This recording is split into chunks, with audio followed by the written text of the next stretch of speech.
నమస్తే, welcome to reality check. ప్రస్తుతం మనతో పాటు ఉన్నారు వైసీపీ నేత శైలజనాథ్ గారు. సార్ నమస్తే. నమస్తే. జనసేన ఆవిర్భావ సభ నిన్న అట్టహాసంగా చేశారు. First of all me comment ఏంటి, ఏం చెప్తారు? అన్నమాట కరెక్ట్, అట్టహాసంగా మాత్రం చేశారు. బట్ రాజకీయ పార్టీ సమావేశం లాగా అనిపించలే ఎందుకు నాకు. ఓకే, అది ఏందో ఒక పార్టీ పెట్టుకున్నాం, ఆ పార్టీలో మేము 12 ఏళ్ళు గడిపాం, మేము యుద్ధాలు చేసాం అని ఇట్లా చెప్పుకునే ప్రయత్నం. రకరకాల విషయాల్ని హిందీ భాష గురించి మాట్లాడారు, అట్లాగే సినిమాల హిందీ డబ్బింగ్ గురించి మాట్లాడారు, అట్లాగే యూత్ ఎట్లా ఉండాలి అనే విషయం పైన మాట్లాడారు. ఇంకా ముందుకు పోతే ఇంకా రీసెంట్ ఎమ్మెల్సీ గారు, కాబోయే మంత్రి గారు అనుకుంటాను, నాగేంద్రబాబు గారు, పాపం పవన్ని ఎవరైనా గెలిపించామనుకుంటే అది వాళ్ళ యొక్క భ్రమనో లేకుంటే వాళ్ళు అట్లా ఆ విధంగా అసలు సంబంధం లేదు. అసలు అంతెందుకు ఈ రోజున ఆంధ్రప్రదేశ్ రాష్ట్రంలో చంద్రబాబు నాయుడు నిలబెట్టిందే మేము, అసలు మా వల్లనే గెలిచారని కామెంట్ చేశారు. సో అట్లాగే నేను గద్దర్కి నాకు చాలా అన్నలాంటి వాడని మాట్లాడారు. నేను నా జీన్లోనే సనాతనం ఉందని మాట్లాడారు. సో ఏం చెప్పాలనుకున్నాడో ఏం చేస్తామనుకుంటున్నాడో నాకేం అర్థం కాలే. సో కొన్ని విషయాలు మామూలుగానే మాట్లాడి మామూలు జనరల్ పబ్లిక్ ఉపన్యాసాలకు ఇచ్చేసి వెళ్ళిపోయారు. సో నాకు దాంట్లో ప్రత్యేకంగా ఆంధ్రప్రదేశ్ రాష్ట్రానికి ఏం చేస్తాను, అతని ద్వారా రాబోయే అంశాలు ఏంటి, అతను ఏం ప్రామిస్ చేయబోతున్నాడు, ఎటువంటి రాజకీయాలని రాష్ట్రంలో అసలు విలువల రాజకీయాలను పెట్టబోతే అసలు అవన్నీ ఏమి లేవు. ఊరికే మాట్లాడడం పోవడం తప్ప నాకేం కనపడలేదు. సార్ ముఖ్యంగా నిన్న పవన్ కళ్యాణ్ గారు మాట్లాడిన మాటలు కాదు, ఇచ్చిన ఉపన్యాసానికి సంబంధించి కానీ, నాగబాబు గారు ఇచ్చిన ఉపన్యాసానికి గురించి కానీ అంత తేలిగ్గా మనం ఒక మాటలో వదిలేయడానికి లేదు. ఎందుకంటే కూటమిగా ఉన్నారు వీళ్ళు. ఒక ఆసక్తికరమైన వ్యాఖ్య చేసినట్టుగా టీడీపీ వాళ్లే చాలా బాధపడుతున్నట్టుగా, చాలా ఆలోచింపచేసే విధంగా ఒక మాట మాట్లాడారు అంటూ మనకి టీడీపీ వర్గీయం నుంచి వస్తున్న సమాచారం. ఈ 40 ఏళ్ల టీడీపీ పార్టీని నిలబెట్టింది నేనే అన్నారు. మేబీ అయి ఉంటుందేమో అని ఒక వర్గం వారి ఆలోచన అంట. మీరేమంటారు? ఇప్పుడు ఒక్కొక్కసారి అట్లా అనుకుంటారు అంతే. ఏంటంటే ఒక టైం వస్తుంది, ఆ టైంలో తెలియకునే కొద్దిగా లైమ్ లైట్లోకి వస్తారు. ఆ టైం అనేది లైమ్ లైట్ కారణం తప్పనిస్తే అక్కడ విషయం. ఉదాహరణకి అంత పెద్ద అయితే అంత ఉండి ఆఖరి పోయి ఎలక్షన్స్లో గెలిచి ఉండాలి కదా. 2 సీట్లు పోటీ చేసిన ఆయన అసలు అభ్యర్థులు లేకుండా పోయిన పరిస్థితి కదా. కనుక అవంతే పక్కగా పెట్టేస్తే చంద్రబాబు నాయుడు గారికి ఎప్పుడో చెప్పాను అలాంటి వాళ్ళం, అసలు నీకు పెట్టబోయే అసలుకి సమస్యే పవన్ కళ్యాణ్తో వస్తుంది. ఎందుకంటే పవన్ కళ్యాణ్ యొక్క చూపు అంతా ఆఖరికి సీఎం సీటు పైనే ఉంటుంది. సో అతను సీఎం సీటు కోసం మాత్రమే అతను చివరికి చేగువేర దగ్గర నుంచి సనాతనిగా మారినా లేక బీజేపీతో కలిసిపోతున్నా ఏం చేసినా సరే దానికి సీఎం సీటు పై నాకు దృష్టి తప్ప ఇంకోటి కాదు, మీరు జాగ్రత్తగా ఉండమని చెప్పాం. అసలు అక్కడి నుంచి మీకు ఇబ్బంది వస్తుంది. సో నేను చెప్పారు చాలా స్పష్టంగా, మీరు పడిపోయిన వాళ్ళని లేబెట్టింది మేమే, కాపాడింది మేమే, మీ గెలుపుకు కారణం మేము తప్ప ఇంకోరు కాదు అని పవన్ కళ్యాణ్ గారు మాట్లాడారు. ఆ తర్వాత నాగబాబు గారు కూడా మాట్లాడారు. అసలు వర్మ అనేవాడు అసలుకి సంబంధం అంటే ఆ పదం వాళ్ళేది కానీ పాపం అసలు ఎవరు, అసలు మేమే అంత, అసలు పిఠాపురం మా అడ్డా అని ఆయన మాట్లాడాడు. సో అడ్డాలు ఇవన్నీ కూడా చూసినాం కదా. సో తెలుగుదేశం పార్టీకి మంచి సంకేతం పంపించాడు. ఎందుకంటే మాతోనే మిమ్మల్ని నిలబడ్డారు, మిమ్మల్ని ఎప్పుడోసారి మేము పడేస్తామని పంపించాడు. కానీ కొంతమంది ఒక వర్గీయుల దగ్గర ఇది నిజమే అన్నట్టుగా కూడా మనం వింటూ ఉన్నాం. మనం కొద్దిసేపు రాజకీయాలని పక్కన పెట్టి అసలు ఏపీలో ఏం జరుగుతుందో అనేది మనం ఆలోచించినట్లయితే ఇప్పుడు నిజంగానే చంద్రబాబు నాయుడు గారు ఒంటరిగా పోటీ చేసి ఉంటే లాస్ట్ ఎన్నికల్లో ఆయన గెలిచే పరిస్థితి ఉందా? ఇంకొకటి, టీడీపీని బీజేపీని ఒక తాటి మీద తీసుకొచ్చి ఒక కూటమిగా ఏర్పరచడంలో ఖచ్చితంగానే జనసేనాని సక్సెస్ అయ్యారనే చెప్పచ్చు. ఎందుకంటే చంద్రబాబు నాయుడు గారు ఆ రోజు మోదీ గారు అన్న మాటలు గుర్తుండేవనిగా మనందరికీ. మోదీ గారు అంతే, చంద్రబాబు నాయుడు గారు అన్న మాటలు గుర్తున్నాయిగా. మళ్ళీ వీళ్ళిద్దరూ కలిసి కట్టారంటే అది ఓన్లీ పవన్ కళ్యాణ్ గారి వల్లేగా. అట్లా కనిపిస్తుందా మీకేమైనా? నాకు అట్లా ఒక వర్గీయులు అంటున్న మాట నాకు అట్లా కనపడలేదు. నాకు ఎట్లా కనిపించింది అంటే ఇదంతా ఒక ప్రీ ప్లాన్డ్, ఇప్పుడు చంద్రబాబు నాయుడు గారు మోడీ పైన కామెంట్లు చేసినాక కూడా బీజేపీ తెలుగుదేశం కలిసి ఉన్నారు. మీకోసం గుర్తుపెట్టాలి నేను. మరి ఆ రోజు విడిపోయి ఈరోజు ఏం కలుసుకోలే. ఆ తర్వాత వాళ్ళ రాజకీయ ప్రయాణం సాగింది వాళ్ళ దగ్గరికి. న్యాచురల్ ఫ్రెండ్ దాదాపుగా చంద్రబాబు నాయుడు గారు మీతో అసలు బీజేపీకి. ఈ రోజున జగన్మోహన్ రెడ్డి గారిని ఎదుర్కోవడం కోసం ఒక్కొక్కరు వస్తే సాధ్యం కాదు కాబట్టి అందరూ కలిసి రావాలనే ఒక ఆలోచనతోనే వాళ్ళు వచ్చారు.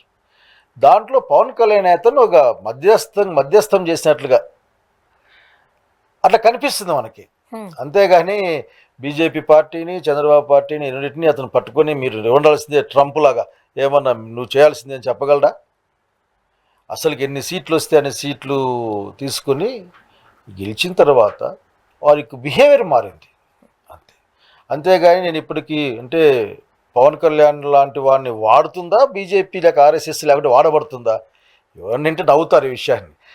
పవన్ కళ్యాణ్ లాంటి వాళ్ళని చాలామందిని ఆర్ఎస్ఎస్ వాళ్ళు వాడేస్తారు, ఇబ్బంది ఏం లేదు, వాడి పక్కకు వాడేస్తారు. చాలా ఆచార్యులను చూసాం, చాలామంది చూసాం మాట్లాడాలని దాకరికి. సో ఈ సనాతన రూపెత్తడానికి కారణం అతనికి ఉన్న సీఎం పదవి పట్ల ఉన్న ఆశ. సో ఆశని ఆర్ఎస్ఎస్ వాళ్ళు కరెక్ట్గానే వాడతారు. కానీ ఇది వాడబడ్డాడు తప్ప ఇతను ఏం లేదు, వాళ్ళు వాడిందంటూ ఏంది లేదు. ఎలక్షన్స్ అయిన వెంటనే ఓ చేత్తో పవన్ కళ్యాణ్ గారిని మరో చేత్తో చిరంజీవి గారిని పట్టుకుని మోదీ గారు పక్కనే కూర్చోబెట్టుకుని 2 చేతులు పైకెత్తి నా తమ్ముళ్ళు లాంటి వారు ఇట్లా మాట్లాడిన సందర్భం మనం చూసాం. అంత ఛాన్స్ ఇప్పటి వరకు మోదీ గారు ఎవరికి ఇవ్వలేదు కదా. అరే ఇప్పుడు అవసరం వచ్చింటుంది మోడీ గారికి 2 చేతులు పట్టుకుని పైకి ఎత్తింటాడు. ఎవరొద్దన్నారు అక్కడికి? పెద్ద గొప్ప విషయమా అదే? మోడీ గారు వచ్చారు, మోడీ గారు కూర్చున్నారు, మోడీ గారు పక్కన కూర్చున్నారు, మోడీ గారు నవ్వారు, మోడీ గారికి పూలు వేసి పూలు ఎనికి ఇసిరేసారు. ఏందంతా ఇది? ఆంధ్రప్రదేశ్ రాజకీయాలు ఇంత తేలికైపోయినాయా? అంటే ఆయన నవ్వాడు, ఈయన మోడీ గారు వచ్చారు, 2 చేతులు పట్టుకున్నారు. చిరంజీవి నా ఫ్యాన్ కనుక నీకు చిరంజీవి లావబాక నువ్వు ఆఖరికి చేపట్టుకున్నారు. మోడీ గారు వచ్చి రాజధాని కోసం 30,000 కోట్లు గ్రాంట్ ఇచ్చారు, అది వార్త.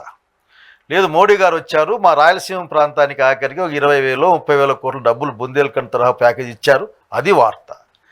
లేదు అసలుకి అరకును కూడా పీక్కెళ్ళి ఒరిస్సాలు కలిపేశారే రైలుకి. లేదు విశాఖ ఉక్కు ఫ్యాక్టరీ, విశాఖ రైల్వే జోన్ పూర్తి స్థాయిలో పెడుతున్నామంటే వార్త.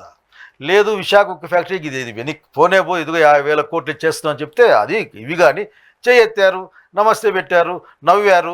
లేకపోతే ఇంకా ఈ పక్కకు చూసి చాలాసేపు చెవు నుంచి మాట్లాడారు, చెవులో ఏదో మాట్లాడారు.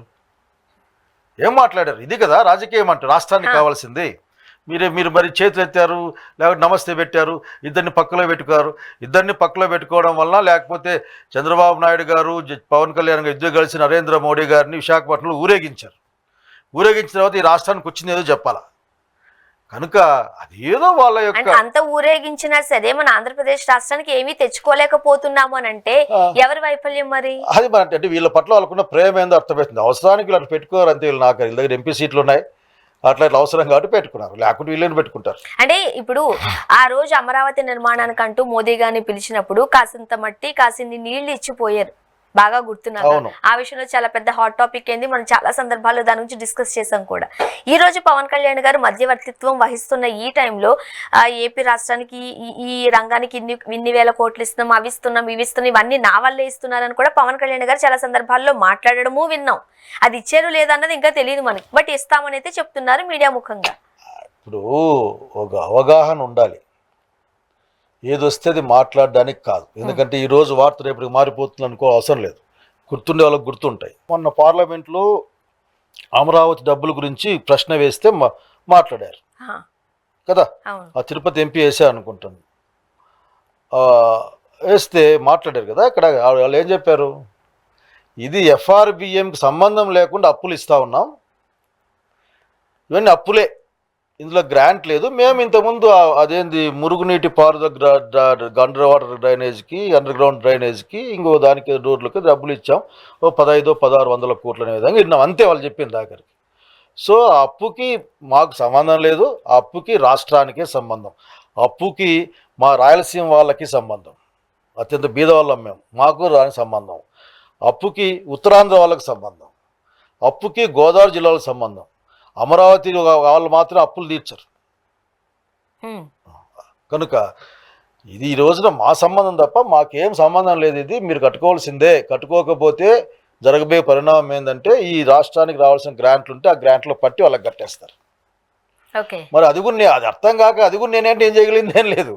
ఉదాహరణకి విశాఖ స్టీల్ ఫ్యాక్టరీకి ఆ 14,400 కోట్ల రూపాయలు అనుకుంటా డబ్బులు ఇచ్చినప్పుడు అంతా జబ్బలు తెచ్చుకొని పూలు వేయించుకొని రంగులు వేయించుకొని బ్యాండ్ బాజా మోగించుకుని ఉన్నారు కదా.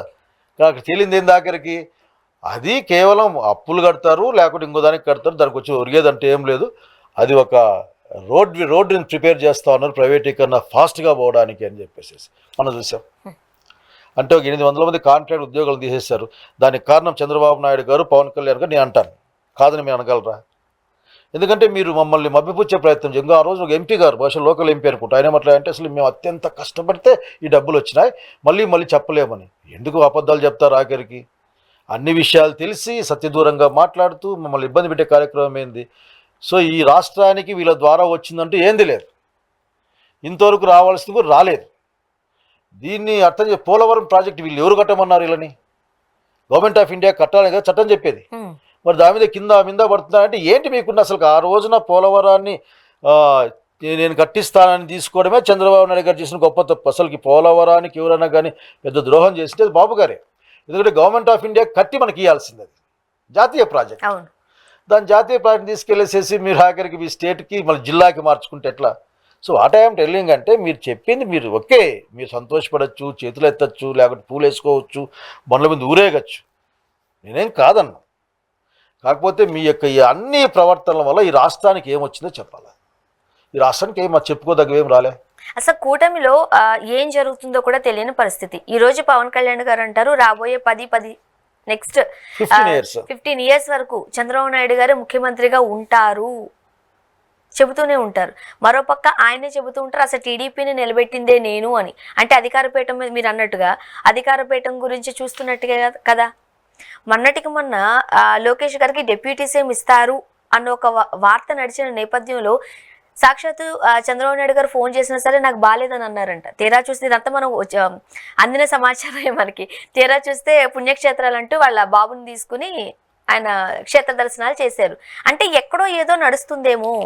అంటే ఒకటి డైరెక్ట్గా చెప్పలేకపోతున్నాయి, అంతా ఆఖరి కుట్రలు కుతంత్రాలు తప్ప నాకేం కనపడడం లేదు. చంద్రబాబు నాయుడు గారితో అనుభవంతో అర్థం చేసుకోవాల్సిన అవసరం ఉంది దీంట్లో. ఏంటంటే ఒక పక్కనేమో ఈ పార్టీని కాపాడింది నేను లేకుంటే పార్టీ లేదు, అసలు మీ అధికారమే నా వలన వచ్చింది అన్న ఒక మాట. చంద్రబాబు నాయుడు గారిని అట్లా పెట్టుంటారేమో బహుశా. ఎందుకంటే డిప్యూటీ సీఎంగా ఆయన ఉంటాడు, ఇంకెవరిని రానీడు, అసలు దగ్గరికి వచ్చే పరిస్థితి లేదు. వచ్చినారంటే ఎంత పెద్ద గొడవ అయింది. అంటే ఈక్వల్ చేస్తారా లోకేష్ బాబుని, ఇంత ఈక్వల్ చేస్తారా అనే విధంగా ఎన్ని చూసాం మనం. కాబట్టి నేను ఒకే ఈ ఇన్సిడెంట్లో ఏం జరిగేది ఏముంది కానీ ఇదే ఉంది కానీ రాజకీయ పార్టీలు కూటమిలో వాళ్ళు మాట్లాడుకుంటారు, ఎంతో మాట్లాడతారు ఏమనుకో నాకు అర్థం కావడం లేదు. ఏదైనా చెప్పినా సరే అసలుకి ఉదాహరణకి కాశీనాయన ఆశ్రమాన్ని పడగొట్టడం తప్పే, నేను దానికి సారి చెప్తున్నాను లోకేష్ గారు చెప్పారు అసెంబ్లీలో. అసలు అతను చెప్పడానికి అని చెప్పి కూడా మాట్లాడే కళం చూసాం. అసలు ఇది వ్యతిరేకం పవన్ కళ్యాణ్కి అని చెప్పేది మనం చూసాం. సో ఈ మాటలకు అసలు వాళ్ళకున్న కామన్ అజెండా ఏంది? అసలు వాళ్ళ పొత్తుకు జగన్మోహన్ రెడ్డి గారిని ఓడించడం ఒక్కటే అజెండా.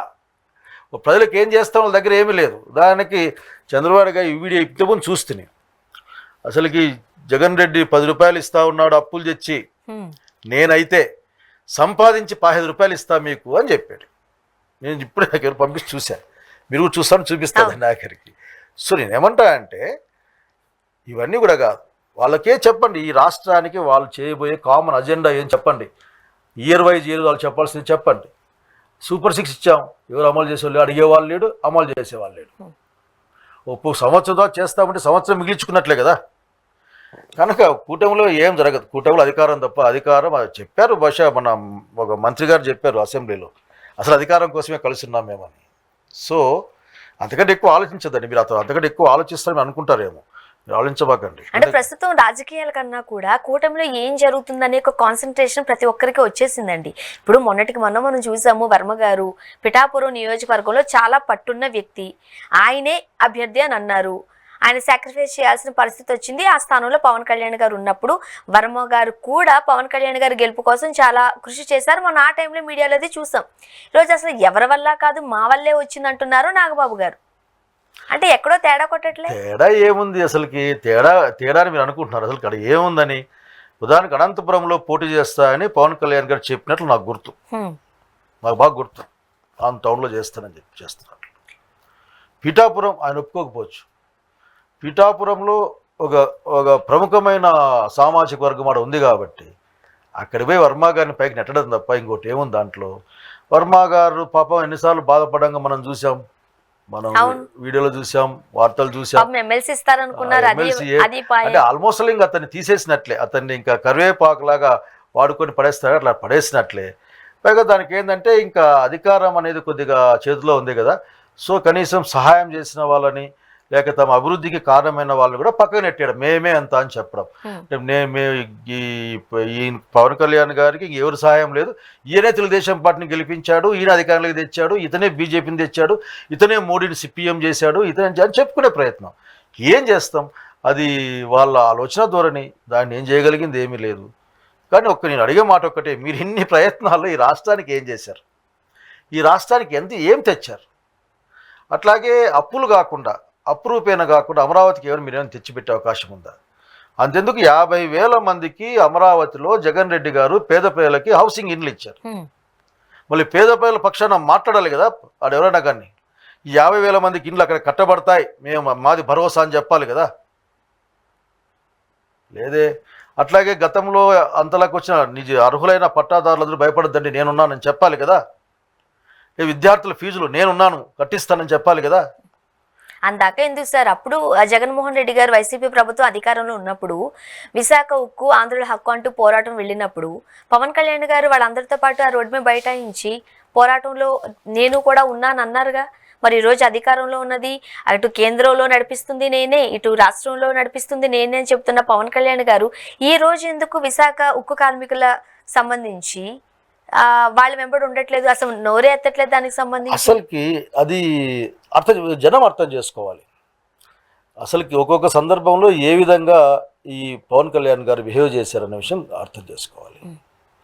అర్థం చేసుకుంటే పవన్ కళ్యాణ్ గారు చెప్పే మాటకి చేసే పనికి ఎప్పటికీ మార్పులు ఉంటాయి. ఎందుకంటే నిరంతరం చలనశీలత కలిగి ఉంటుంది ఆలోచనలు, అతను చెల్లిస్తూ ఉంటాడు, నేను దాన్ని ఏం చేయదు. కానీ విశాఖ ఉక్కు ఫ్యాక్టరీ మనకు కన్నులు ఎదురుగానే కదా, అసలు దాదాపు ఇంకా రోడ్డు మీద పడుకోవడం ఏంది, కూర్చోవడం ఏంది, మాట్లాడడం ఏంది అన్నీ చూసాం కదా. అసలు నేను అని చెప్పారు కదా, ఇవన్నీ కొత్తగా చెప్పుకుందంటే ఏంది లేదు. ఇవన్నీ నేను చెప్పే పాయింట్ ఒక్కటే, ఇప్పటికైనా కానీ సరే మీ రాజకీయ పార్టీగా 12 ఏళ్ళు అయింది మీరు వచ్చి, మీ ఎవల్యూషన్లో ప్రజలకు ఏం చేస్తామని చెప్పండి. అది చెప్పకుండా ఒక ఫిజికల్గా ఇది వస్తుంది, బీజేపీ గవర్నమెంట్ ఆఫ్ మాది ఎన్డీఏ ప్రభుత్వం పైన ఎన్డీఏ ఉన్నాం, మేము ఆఖరికి ప్రతి జిల్లాకు కూడా మరొక సెంట్రల్ స్కూల్ని తెస్తానని చెప్పండి, 2 తెస్తానని చెప్పండి. మేమైతే మండలంకి కస్తూరిబా స్కూల్ ఆ రోజుల్లో కట్టే మంత్రులుగా ఉన్నప్పుడు మీరు చెప్పండి.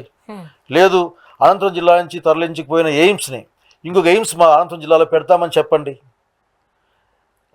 లేదు హంద్రిని వాని వెడల్పు చేసి ఎక్కువ తెస్తామని చెప్పండి. ఇట్లా ఏదో చెప్పండి.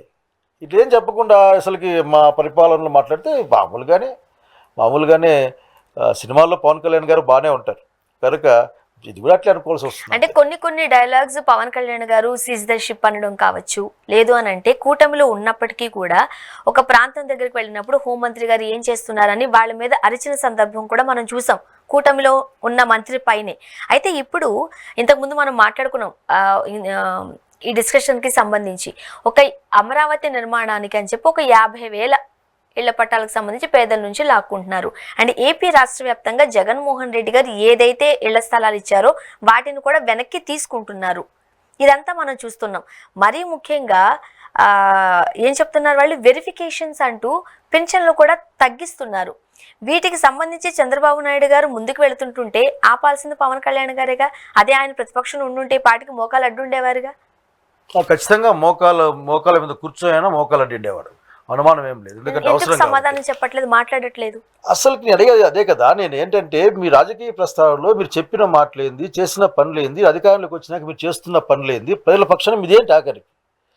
ఇప్పుడు గవర్నమెంట్ అనేది కంటిన్యూస్ ప్రాసెస్. గవర్నమెంట్లు మారుతుంటే గవర్నమెంట్ అట్లా ఆంధ్రప్రదేశ్ ప్రభుత్వం ఉంటుంది అక్కడ, ముఖ్యమంత్రులు మారినా ప్రభుత్వం అట్లాగే ఆంధ్రప్రదేశ్ ప్రభుత్వంగానే పిలుస్తారు దాన్ని. అటువంటప్పుడు ఒక ప్రభుత్వంలో ఇళ్ల పట్టాలు ఇస్తే 1,00,000 మందికి బయట 50,000 మందికి రాజధానిలో ఇచ్చి, ఇప్పుడు రాజధానిలో అమరావతి అనే ప్రాంతంలో ఇచ్చే ప్రయత్నం చేస్తే, ఆ పట్టాలు ఇస్తే వాళ్ళ పక్షాన్ని నిలబడాలి కదా. అసలు నేను అందరూ అడుగుతా ఉన్నా, అసలుకి పేద ప్రజలకు అన్యాయం జరుగుతూ ఉంటే అనర్హత ఉంటే పీకేయండి, బట్ అనర్హత అనేది పార్టీ అయి ఉండకూడదు. ఎందుకంటే బాబు గారు పొలిటికల్ గవర్నెన్స్ చేస్తా అది సార్ ఎప్పుడు మీరు నన్ను అంటారు ఈ విషయం, మీరు మన ఇద్దరు ఒకసారి గుర్తుపెట్టుకోవాలి. మొన్నే చెప్పారు కదా, వైసీపీకి సంబంధించిన ఏ కార్యకర్త కానివ్వచ్చు, ఆ పార్టీకి సంబంధించిన వాళ్ళకి ఎలాంటి పథకాలు ఇవ్వబడవు అని. అవును, అదే చెప్పి అదే పదే ఆయన చెప్పిన పొలిటికల్ గవర్నెన్స్ అదే కదా చెప్పేశారు కదా. అట్లా అది లేకుండా అందరికీ అర్హత ఉన్న ప్రతి ఒక్కరికి ఉన్న పట్టాలు ఉండనివ్వండి, అన్ని చేయనియండి. ఆ 50,000 మంది మరొకసారి గట్టిగా చెప్తున్నా, 50,000 మంది రాజధానిలో ఉంటే ఆ రాజధానికి ఏం కళ ఏమి పోదు. ఇంకా మనుషులు కాబట్టి కళ వస్తుంది, మనుషులు జనసంచారం ఉంటుంది. కాబట్టి వీటిపైన మాట్లాడితే బాగుంటుంది పవన్ కళ్యాణ్ గారు. ఎంతసేపు సనాతని నేను సనాతని అంటే ఏది సనాతనో నాకు అర్థం కాదు అసలుకి. ఇంకెందుకంటే చాలా విషయం ఆడుకోవచ్చు అసలుకి. మొన్న ఏదో ఒక ఆర్టికల్ చూసాను ఎక్కడో, ఇండియన్ ఎక్స్ప్రెస్ సమ్వేర్ అనే ఆర్టికల్. ఏం చూసాడు అంటే చేగువేరా నుంచి సనాతన దాకా అయిన పెరిగిన ప్రయాణం ఏంది అని. అంటే ఐ డోంట్ వాంట్ దట్. నిజంగానే నీకు ఇప్పటికే నిజాయితీతో కూడిన ఒక నిబద్ధతతో కూడిన నిర్ణయం ఉంటే ప్రజల కోసం నిలబడండి, బీజేపీ కోసమో ఆర్ఎస్ఎస్ కోసమో కాదు.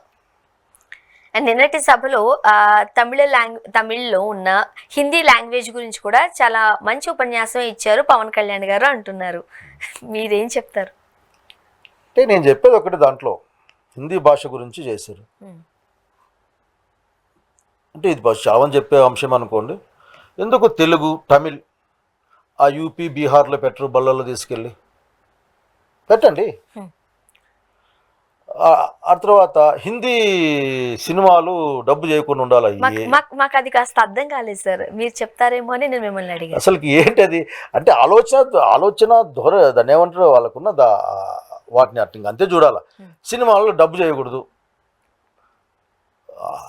ఎందుకు మనం లాటిన్ సినిమాలు డబ్బు చేస్తున్నారు, ఇంగ్లీష్ సినిమాలు డబ్బు చేస్తున్నారు. దీనికి సంబంధం ఏంటి సార్? అంటే తనకు తెలిసిన విషయం అది, ఆ విషయం మాట్లాడు తప్పెట్లా అవుతుంది పాపం. పవన్ కళ్యాణ్ గారు తెలిసిన విషయం, చక్కగా తెలిసిన విషయం అది. చాలా మంది పెద్దల దగ్గర నేనైతే విన్నది. అండ్ ఇక్కడ మనం సినిమా అని అంటున్నారు కాబట్టి ఇండస్ట్రీకి సంబంధించి మనం మాట్లాడుకుందాం. తనికెళ్ల భరణి గారు కావచ్చు, కోటా శ్రీనివాసరావు గారు కావచ్చు, ఇలాంటి పెద్దలు చాలా మంది తెలుగు భాష గురించి, తెలుగు మహాసభ అనేది పెట్టి తెలుగు భాష ఔన్నత్యం గురించి చెబుతూ ఉంటారు. అంటే మా జనరేషన్ అంతా కూడా విని నేర్చుకున్న వాళ్ళు. ఎందుకనంటే 4 ఇంగ్లీష్ ముక్కలు వచ్చినా మన ఇద్దరికి తెలుగు వచ్చినప్పుడు తెలుగులో మాట్లాడుకుంటే తప్పేంటి, సిగ్గుపడుతూ ఉంటారు కొంతమంది. బట్ తమిళులు అట్లా ఉండదు, వాళ్ళకి వేరే భాష వచ్చినా సరే తమిళ్లోనే మాట్లాడుకుంటారు. మనం చూసి నేర్చుకోవాల్సిన అవసరంగా. ఎవరైనా సరే మదర్ టంగ్ అంటే మనకున్న సొంత భాషలో మాట్లాడుకోవడం, expression of the things is beautiful. అవును, ఇంగ్లీష్ కూడా రావచ్చు, ఎందుకంటే ఇంగ్లీష్ చలామణయ్యే భాష, పోటీ ప్రపంచంలో చలామణయ్యే భాష. ఇప్పుడు సైకిల్ దొక్కడం ఏ విధంగా, సైకిల్ దొక్కడానికి పాలమ్ముకునేవాడికి సైకిల్ దొక్కడం ఎట్లా అవసరము, లేక స్విమ్మింగ్ పూల్లో ఉండేవాడికి స్విమ్మింగ్ నేర్చుకోవట్లా, అంటే రకరకాల ఎక్స్ట్రా క్వాలిఫికేషన్ అది. నేనేమంటానంటే అది ఇప్పుడు ఉదాహరణకి ఒక సైనికుడికి అతనికి షటిల్ వచ్చిండొచ్చు, షటిల్ రావడం ఎక్స్ట్రా. అది మనం ఎంకరేజ్ చేస్తాం. అసలు చూసేవా అతను రామ్ సింగ్ అని ఆయన అంటే ఎంకరేజ్ చేసుకుని పేరు వాడుతున్నా కానీ రామ్ సింగ్ ఆయన ఎంత బాగా స్క్వాష్ ఆడతాడు అని అనుకుంటాం. కాబట్టి తెలుగు భాషని ప్రమోట్ చేయాల్సిందే. అట్లాగే కమ్యూనికేషన్ భాష ఏందో ఈ రోజున ఇంగ్లీష్ అయితే ఇంగ్లీష్ని సపోర్ట్ చేయాల్సిందే. మేము హిందీ నేర్చుకోకపోతే డబ్బులు ఇవ్వం. ఎవరు డబ్బులు? దక్షిణ భారతదేశం డబ్బులు తీసుకెళ్ళి మీరు దుర్మార్గం చేస్తూ ఉన్నారు. అవి కనపడవా? ఎందుకంటే ఆ మోజులో ఉన్నారు, మోడీ గారి మోజులో ఉండడం వల్ల అన్నీ కరెక్టే అనిపిస్తూ ఉంటుంది. కనుక ఈ రాష్ట్ర ప్రజల యొక్క ఉద్దేశం కానీ ఎవరి ఉద్దేశం కానీ హిందీ నేర్చుకోకూడదు అని కాదు, హిందీ నేర్చుకోవాలి, కరెక్ట్ కాదు. హిందీ ఏముంది, నేను మొన్న ఎవడో చూశాను, సాంస్క్రిట్లో రాసుకుంటున్నారు, దాన్ని తెలుగులో రాస్తున్నారు పిల్లల ఎగ్జామ్. సో అది భాష. కాబట్టి ఇవన్నీ వద్దు. త్రిభాషా సూత్రం అమలు చేయాలనుకుంటే దానికి రాష్ట్రాలతో మాట్లాడి దాన్ని చేయాలా, లేకపోతే రాష్ట్రం హక్కులు కాపాడబడాలా. హిందీని బలవంతంగా రుద్దుతారంటే సాధ్యం కాదు, అది కుదరదు. అది దానికి ప్రకాష్ రాజ్ గారు కూడా స్పందించారు. అఫ్ కోర్స్ వాళ్ళిద్దరి మధ్య ఎప్పటి నుంచి ఒక కోల్డ్ వార్ నడుస్తుంది అనుకోండి. పవన్ కళ్యాణ్ గారు ఏదైనా అంటే వెంటనే ప్రకాష్ రాజ్ గారు కూడా స్పందిస్తూ ఉంటారు. మీకేమనిపించింది? అదా పవన్ కళ్యాణ్ గారికి ఎవరు చెప్తారు పాపం, జస్ట్ ఆస్కింగ్ అంటూ పాపం ఆయన అడుగుతారు అంతే. ఆయన ఎప్పుడు వినేత అట్లే ఉండడు కదా, ఎవరో చెప్పాలి. వాళ్ళ పార్టీలో ఉన్న వాళ్ళే, సీనియర్లుగా ఉన్న వాళ్ళే ఇది కాదు ఇది పద్ధతి అని చెప్పాలి. ఎందుకంటే పొలిటికల్ పార్టీగా ప్రయాణం చేస్తూ ఉన్నారు, అభిమాన సంఘాలుగా కాదు. దాన్ని ఇంకా అభిమాన సంఘంగా పెడితే ఎట్లా పాపం. దాని పొలిటికల్ పార్టీ దానికి ఒక ఫిలాసఫీ ఉండాలి, దానికి ఒక పద్ధతి ఉండాలి, ఒక ఆలోచన విధానం ఉండాలి. ఇవన్నీ ఏర్పాటు చేసుకోవాల్సిన బాధ్యత వాళ్ళ మీదే ఉంది. వాళ్ళ సీనియర్ నాయకులు చాలామంది వెళ్ళారు కదా, వాళ్ళు చెప్తారులేండి అవసరం వచ్చిన రోజు. సార్ ఇప్పుడు వివిధ అంశాల గురించి నిన్న పవన్ కళ్యాణ్ గారు, నాగబాబు గారు మాట్లాడారు కదా, ఏమనిపిస్తుంది? ఖచ్చితంగా టీడీపీకి ఎత్తుపెట్టడానికి పవన్ కళ్యాణ్ గారు మంచి స్కెచ్ చేస్తున్నారని కొంతమంది అనుకుంటున్నారట. ఆ దిశగా మనం ఏమైనా ఆలోచించవచ్చా? రాబోయే రోజుల్లో ఇటువంటి పరిణామాలు మనం చూడొచ్చా? నిన్న మీటింగ్ కాకముందే, నిన్న మీటింగ్ అనేది లేకముందే నాకున్న అసెస్మెంట్ ఏంటంటే, నా అనుభవంలో చంద్రబాబు నాయుడు గారికి అంటే వాళ్ళ పార్టీకి రాజకీయంగా ప్రమాదం రాబోయేది పవన్ కళ్యాణ్ అండ్ కో ద్వారా మాత్రమే.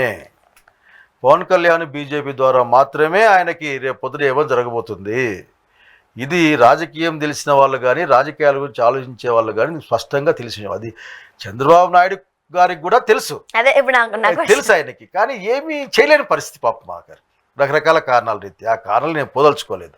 సో దీన్ని గుర్తుపెట్టుకోవాల్సిందే ఎవరైనా సరే. తెలుగుదేశం, ఎందుకంటే ఆయన చెప్పాడు, నేను నిన్న స్పష్టంగా చెప్పాడు. లాస్ట్లో చంద్రబాబు ఒక ఆయన చెప్పాడు నాకు, లాస్ట్లో చంద్రబాబు నాయుడు పూగాడు కదా, మామూలే గిల్లింది, ఇట్లా గిల్లడం మాట్లాడడం మామూలే ఇవన్నీ, కానీ స్టేట్మెంట్ ఇచ్చేసాడు, అసలు నా వల్లనే మీరు గెలిచారు, ఆ సీట్లో ఉన్నారు, జాగ్రత్త. పిఠాపురంలో అసలుకి వర్మ లాంటి వాళ్ళు, ఆ పేరు వాళ్ళే కానీ పాపం, మీరు ఎక్కువ మాట్లాడద్దండి, మా వల్లనే మీరు గెలిచారు, మీ ప్రభుత్వమే మా వలన ఉంది అని సంకేతాలు ఏంది స్పష్టమైన స్టేట్మెంటే ఇచ్చారు. సో పెద్దగా ఆలోచించడానికి ఏం లేదు, వినడం, ఊర్లో పెట్టుకోవడం తప్ప. అండ్ ముఖ్యంగా సెకీ ఒప్పందాలకు సంబంధించి, విద్యుత్ కొనుగోలు ఒప్పందాలకు సంబంధించి ఆ రోజు చంద్రబాబు నాయుడు గారు లేకపోతే సంబంధించిన మంత్రులు కావచ్చు, ఖచ్చితంగా జగన్మోహన్ రెడ్డి గారు కమిషన్ల కోసమే, ఒక భారీ ముడుపుల కోసం ఇదంతా చేశారు అని అన్నారు. ఈ రోజు చంద్రబాబు నాయుడు గారు ప్రభుత్వం అధికారంలో వచ్చినప్పుడు వాటిని రద్దు చేసుకోవచ్చు కదా అని కొంతమంది అడుగుతున్నారు. But no way, no chance అంటున్నారు చంద్రబాబు నాయుడు గారు. ఎందువల్ల అంటారు? రద్దు చేసుకోవచ్చు కదా, నేను అది ప్రశ్నే. నా క్వశ్చన్ ఏంటంటే, చేసుకునే అవకాశం ఉందా? పాపం లేక ఇక కొనసాగిస్తున్నారు. గవర్నమెంట్ ఉదాహరణకి చాలా వీళ్ళు మామూలుగా శ్రీలంకల గురించి మాట్లాడుతుంటారు కదా, వేరే దేశాల గురించి. చాలా అగ్రిమెంట్లు, ఎయిర్పోర్ట్ అగ్రిమెంట్లు రద్దు చేసుకున్నారు. నాకు బాగా గుర్తుంది, దేశం పేరు మర్చిపోయినా కానీ అదానితో ఎయిర్పోర్ట్ అగ్రిమెంట్లు క్యాన్సిల్ చేశారు. అది పెద్ద విషయం, గవర్నమెంట్కి అసాధ్యం అంటూ ఏంది లేదు. పైగా అగ్రిమెంట్ చేసుకున్నది సెక్కీతో, అంటే గవర్నమెంట్ సంస్థతో చేసుకున్నారు. అది గవర్నమెంట్ ఆఫ్ ఇండియా కంట్రోల్లో ఉన్న సంస్థ అది, అంతేగాని అది ప్రైవేట్ సంస్థ కాదు. సో వీళ్ళకున్న ఎనర్జీస్కి, వీళ్ళకున్న మోడీ ప్రభుత్వంలో ఉన్న పట్టుకి, లేకుంటే బలానికి సెక్కి ఏం కర్మ, ఇంకో కీ అయినా సరే తీసి పక్కబడేయచ్చు.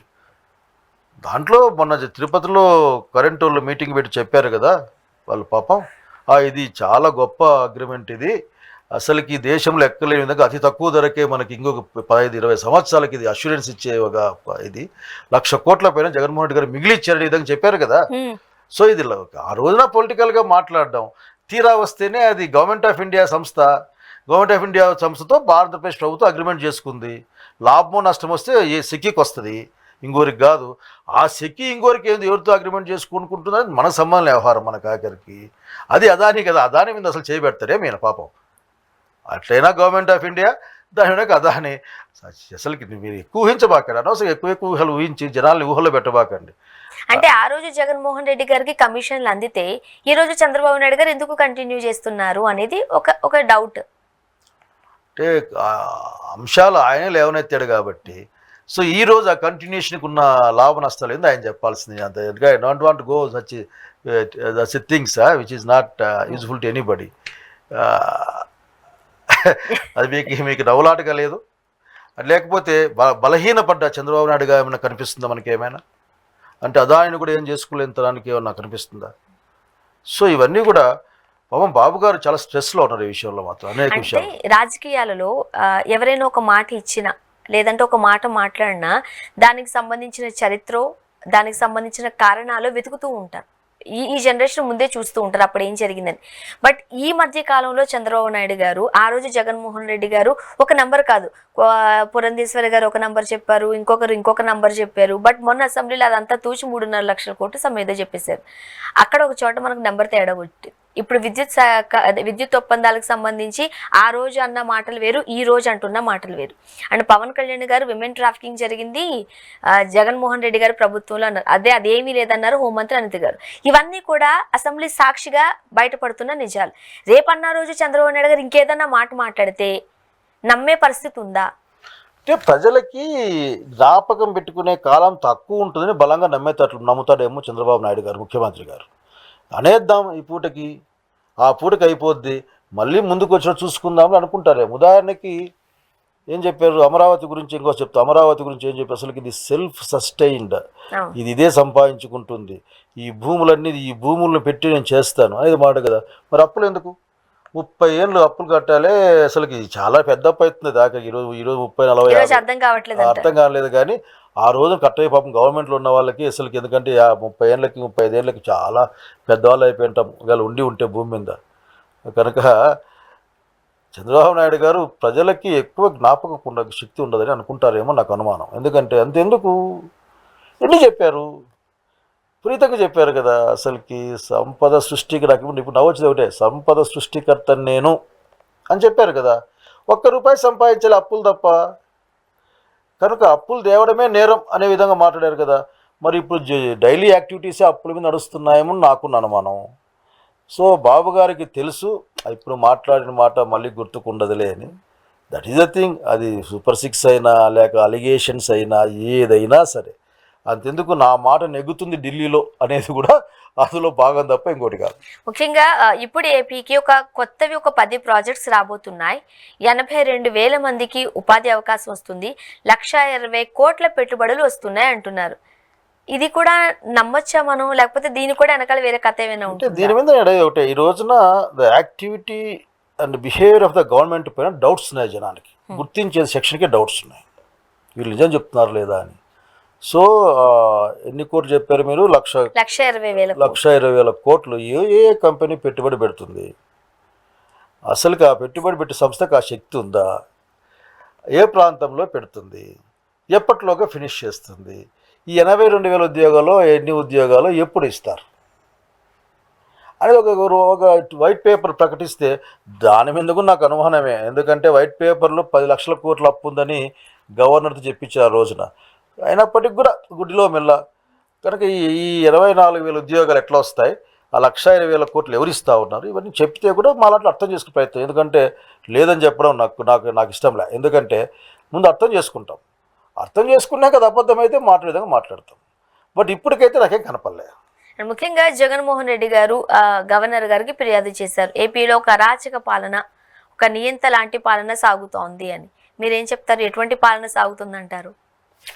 అంటే కూటమి ప్రభుత్వం వచ్చింది, ఎన్డీఏ ప్రభుత్వం వచ్చిన తర్వాత సమాజంలోనే ఒక విధమైన ఫియర్ ఫ్యాక్టర్ వెళ్ళిపోయింది. కింది స్థాయిలో కూడా ఉద్యోగస్తులు, రెవెన్యూ కానీ పోలీసు కానీ రకరకాల శాఖల్లో వాళ్ళు అధికార పార్టీకి ఇక పూర్తి అణిగి పనిచేస్తున్నారేమో నాకు అనిపిస్తుంది. ఎందుకంటే ఫీల్డ్లో చూస్తూ ఉంటే దాంట్లో ఉదాహరణకు స్మాల్ ఎగ్జాంపుల్ ఉంది. మండలం పేరు చెప్పలేదు, మా ఆఫీసర్ గారు బాధపడుతున్నారు. ఒక ఊర్లో నేను పట్టాలు ఇచ్చున్నాను, ఎప్పుడు నేను మంత్రిగా ఉన్నప్పుడు, ఎప్పుడో చాలా కాలం క్రితం ఇచ్చిన. అక్కడ పోయి ఆ ఇల్లు పడగొట్టారు, వాడు స్థలం. ఆ స్థలం దగ్గర పోతే వాడు చెప్పారు నాకు ఇది పట్టా ఇచ్చింది అని, ఇది ఫేక్ పట్టా అని అన్నారని అతను దగ్గరికి వచ్చాడు. సార్ నాకు ఫేక్ పట్టా ఇచ్చేవాడు. ఏంది ఫేక్ పట్టా ఇస్తాడే అని నీకు? అదే పుస్తకాలు రాసిచ్చింటావు కదా, అసైన్మెంట్ కమిటీ ఉంటుంది కదా, రాసిస్తాం కదా. అసలు నువ్వు ఎవరుగా నాకు గుర్తులేదు బాబు, బట్ నీకు ఇచ్చాను, నువ్వు ఎలిజిబుల్ కాబట్టి నీకు ఇచ్చాను ఆ రోజున అని. చూస్తే నేను ఫోన్ చేశాను ఆఫీసర్, ఆ పుస్తకం చూపిస్తేనమ్మా ఇది ఫేక్ అయితే కేసు పెడదామని. లేదు సార్ అది సరే తప్పించుకో అంటే. ఈ విధంగా అంటే అధికార పార్టీకి ఒక ఇన్సిడెంట్, అయితే 1 ఇన్సిడెంట్ అధికార పార్టీకి అంతా భయపడే పరిస్థితి. ఇంకొక ఊరిని రాత్రి ఫోన్ చేశారు, సార్ మా ఇంటికి ఫ్లెక్స్ కట్టారు, నేను పీకేసినాను, నేను వైసీపీ వాడిని, మా ఇంటికి వాళ్ళు వచ్చి ఫ్లెక్స్ కట్టారు, పీకేసాను, దాని మీద కేసు పెట్టినారు సార్ అని. What is this? నాకే అర్థం కావడంలే. కనుక ఇది నేను విన్నవి చూసిన అంశాలు. అట్లాగే మొత్తం చూడండి, ఎక్కడ పడితే ఎక్కడ అసలుకి ఎంత భయాన్ని క్రియేట్ చేసే ప్రయత్నం చేస్తూ ఉన్నారు. అసలుకి ఐ డోంట్ నో, అసలుకి పోలీస్ డిపార్ట్మెంట్ ఏ విధంగా ఆలోచిస్తుందో నాకు అర్థం కాదు. నాకు చాలా ఆఫ్ రెస్పెక్ట్ అంది, ఎందుకంటే వాళ్ళు చేసే పని కానీ వాళ్ళు పడే కష్టం కానీ నాకు తెలుసు. ఆఖరి నా కూతురు కూడా సబ్ ఇన్స్పెక్టర్గా. కానీ ఈ అరాచకం అనే పదం కంటే కూడా అసలుకి ఇది నీకు విధమైన అందుకంటే పెద్ద పదం చెప్పాలి. అరాచకం అంటే కంట్రోల్ లేనిది. ఇక్కడ కంట్రోల్ ఉన్న అంటే somebody instructing, somebody is obeying, somebody is doing. So ఇది రాష్ట్రానికి మంచిది కాదు. వీళ్ళు చెప్పే పెట్టుబడులు కానీ, వీళ్ళు చెప్పే శాంతి భద్రతలు కానీ, అభివృద్ధి కానీ ఒక అన్రెస్ట్ ఉన్న స్టేట్లో సాధ్యం కాదు.